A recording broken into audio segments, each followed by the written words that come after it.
My inner Christine is quaking.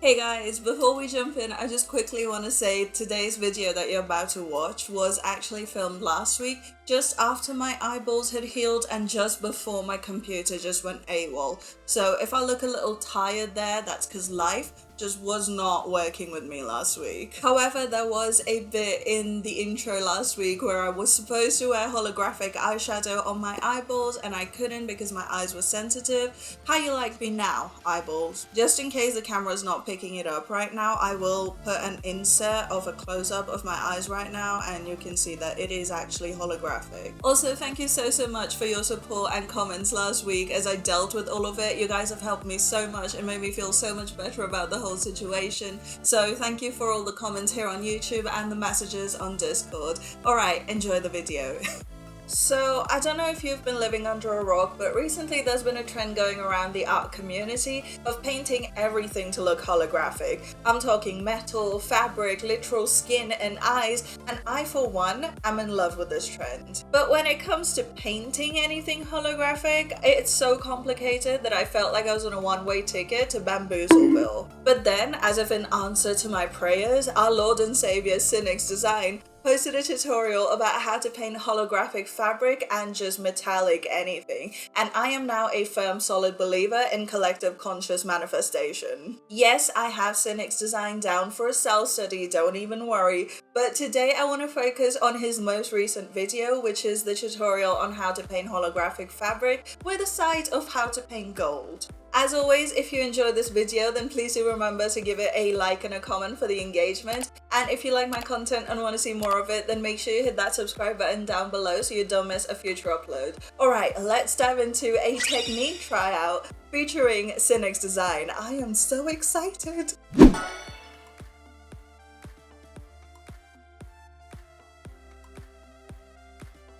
So a couple of things before we dive into the actual holographic bit. First is that I'm mostly going to be testing this on fabric. We're doing a long white hollow skirt with a bit of gold fabric in the center. Plus I want to try to make that gold hollow as well, but we'll see how that works out. Secondly, he mentions that you might have to go with Photoshop for this technique or any painting software with a decent gradient maps function, because this entire thing rests on the shoulders of a good gradient map. Alright, let's first do a round of prep before we get into applying the holographic effect.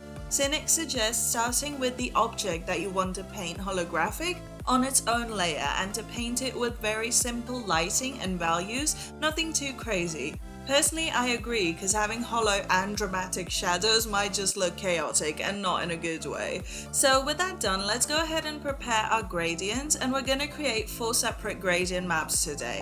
Let's start with a basic rainbow. We're going to start with a simple black to white gradient and let the brightest tone be white, but we're then going to go in and delete the black and then just basically place in all the colors of the rainbow. It doesn't matter what order of values or how big each section is, just make sure that adjacent colors are very different to each other. I'm gonna save this as hollow.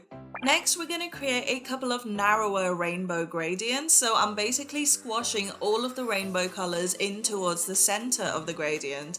We're then going to cap off each side with a white and drag the little arrows really far in so the gradient looks like loads of white on either side and just a very narrow stripe of rainbow in the center. We're going to save this as hollow W. And then we're going to switch the whites out with black and save this as hollow B. These two gradients will become important in the later steps. And finally, let's create a shiny gold gradient map. Just to be safe, I've actually grabbed a photo of very shiny gold, and we're basically going to color pick the gradient from this. I'm placing a lot of intermediate colors, and the two ends are not going to be pure white or pure black. We're also not going to follow a linear value scale from light to dark. If you want to make something look metallic, a quick hack is to place highlight and shadow tones right next to each other in any order, with minimal mid-tone in between. The lesser the mid-tone, the shinier it's gonna look. Alright, once I'm happy with that, I'm gonna save it as gold. Okay, we can finally get into the actual painting.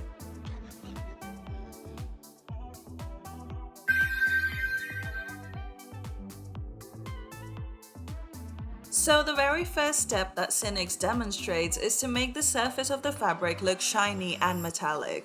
To do this, he duplicates the rendered layer. Remember, the material needs to be on its own layer, and he applies a gradient map to it. Then, in order to mess with the texture instead of the colors, we're actually going to set this layer to luminosity. It looks wild, but what we're going to do is bring up the hue saturation menu and cycle the hue around until we get a shiny metallic look that actually looks believable.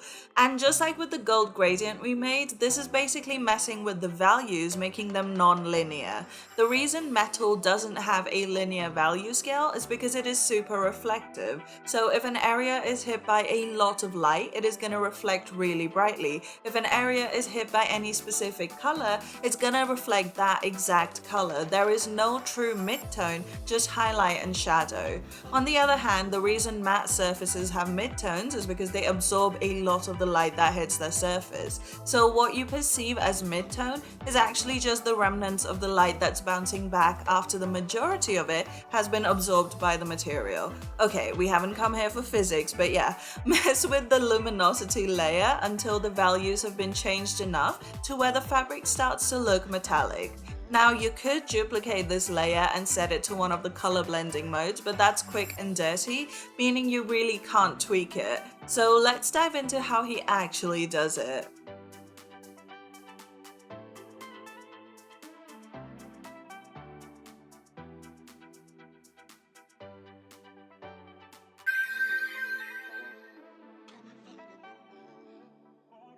Alright, so this is where things start to get a little more complex, so put your listening ears on.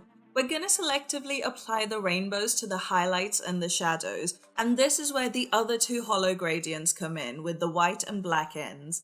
First, we're going to duplicate the values layer, not the luminosity layer, the original layer that we painted.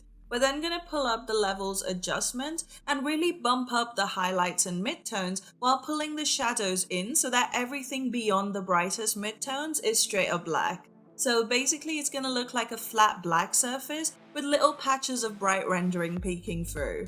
Next, we're going to apply a gradient map to this. For the highlights, we're going to pull up the holo W map with white on each side of the rainbow. So as you can see, what this has done is changed all of the brightest and darkest tones to white, but created a rainbow in the midtones. However, there is a lot of white. Basically, that flat black after the levels adjustment has become a flat white. In order to apply this rainbow to the actual dimensional rendering underneath, Sinix suggests setting the blending mode of this layer to darken, which gets rid of the white and applies all of the midtones as a slightly darker overlay. However, when I tried this, it actually dulled down the effect a bit too much for my liking. Maybe it's because the actual values that I used for the gradient itself were quite dark to begin with, so I ended up having to go into the layer mask and messing with the color range until the white was invisible, but everything else was visible. I then set the layer to one of the brightening blending modes. There, now it's applied the gradient map to the rendering underneath, and coupled with the luminosity layer below this one, it actually looks really cool. Here's what we have after the highlights layer.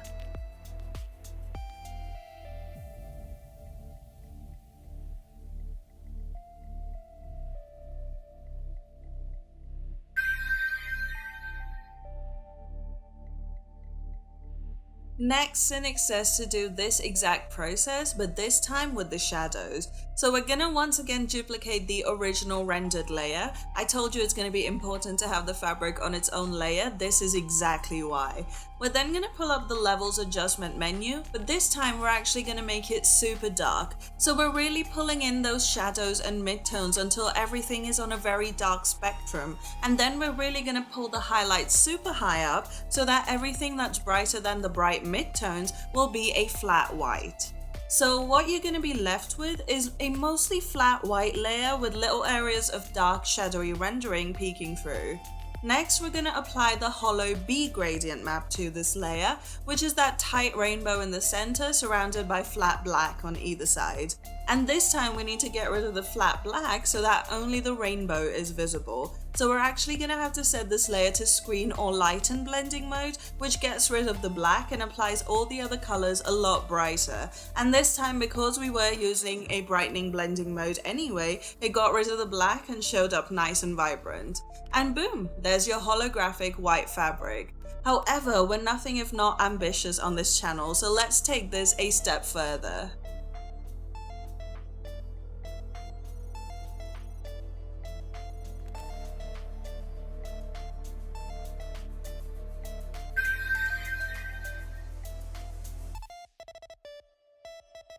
Okay, so let's look at applying the fourth gradient that we created at the start of this video, which is that gold metallic gradient. So for this, I'm going to grab the bit of fabric that I've rendered in the center bottom of her skirt, and we're going to try and make this look like it is made of a very shiny gold material. And the way Sinix does this is actually really simple, no messing about with blending modes or anything. We're simply going to duplicate the painted layer and apply that gold gradient map.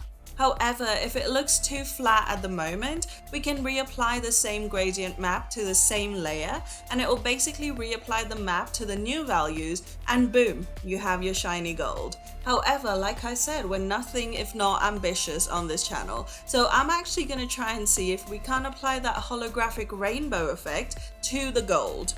Let's say a quick prayer to Mother Christine of Polish Mountain. Alright, I'm gonna skip the luminosity step because we've basically already done that.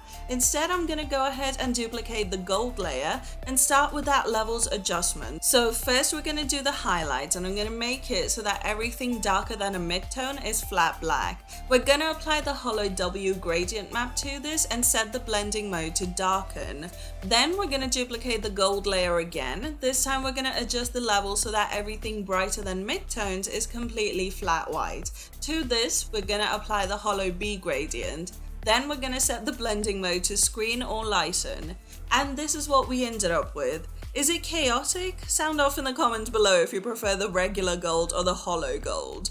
I also applied the holographic effect to a few other elements, and you can watch me paint this entire character from start to finish on my Patreon if you like. If you click the link up in the cards right now, it should take you straight to the post. But yeah, this is the Leo painting, which is the 5th addition to my light astrology series. Leo is the 5th sign of the zodiac and is a fixed fire sign ruled by the sun. As such, it is a very vibrant, charismatic energy that stands for leadership and power.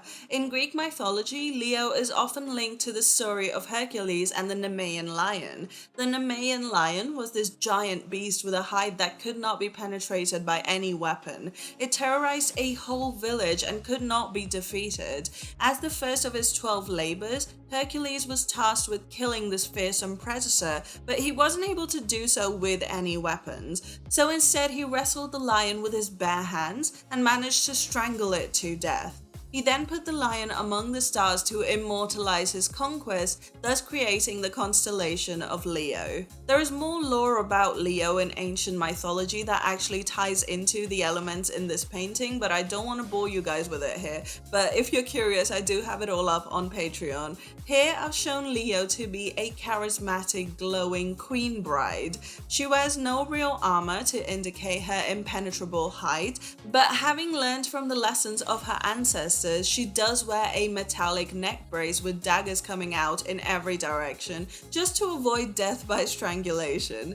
She is beautiful, engaging and warm, a magnetic leader, but should trouble come knocking, she is fully prepared to enter fiery battle using no more than her bare claws and impenetrable skin. Here is Leo, the sovereign.